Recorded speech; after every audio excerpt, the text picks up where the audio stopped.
La tournée Short and Sweet de Sabrina Carpenter vient de se terminer et aujourd'hui on va s'attaquer à son album pour faire durer le plaisir. Short and Sweet, c'est un album qui tourne autour de l'amour. C'est pas abordé de manière nostalgique, dramatique ou encore triste, c'est vraiment Sabrina quoi. C'est drôle, c'est un peu taquin et en gros elle a un peu ce don de transformer des situations qui sont embarrassantes en chansons et c'est des chansons que en plus on passe notre temps à hurler dans la voiture. Il y a vraiment un équilibre entre des morceaux pop et accrocheurs avec d'autres moments où elle est vachement plus vulnérable. Ce mélange-là qui donne vraiment ce côté attachant à l'album et même au personnage de Sabrina. Ces prods, on est vraiment sur quelque chose d'hyper lumineux avec une vibe un peu à la film d'ado des années 2000.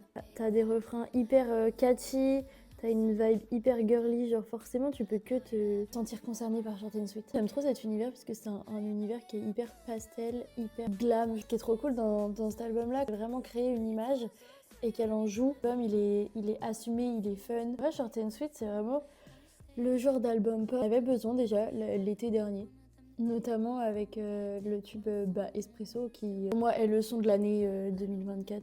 Un album qui cache bien son jeu dans le sens où ça se consomme hyper facilement. Pas un album qui est difficile à écouter, hyper catchy et du coup t'as envie de l'écouter quoi. Et en même temps il est super bien écrit, il y a des punchlines qui sont trop cool. La combinaison de ça avec les mélodies qui tournent en tête toute la journée, bah ça ne peut que être un bon album. J'ai pas envie de faire un make-up trop compliqué. L'album est tellement simple que ça sert à rien de faire un truc élaboré. Moi je pourrais mettre des paillettes.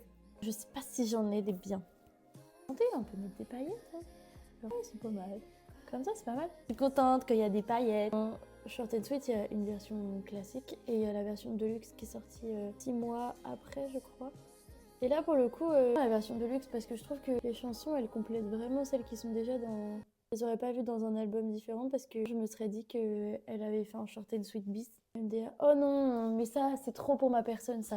Sabrina n'est pas Sabrina sans son iconique blush. Et du coup, moi, je pars sur le Make Me Blush de Yves Saint Laurent en teinte 37. Tout de suite, j'ai plus l'air d'un mort. Pour le gloss, je viens prendre le Fenty en teint 01. Je trouve que ça représente vraiment bien la DA de l'album, un peu marron, un peu bleu. Et de toute façon, que demander de plus hein, sur cet album, il est trop chouette.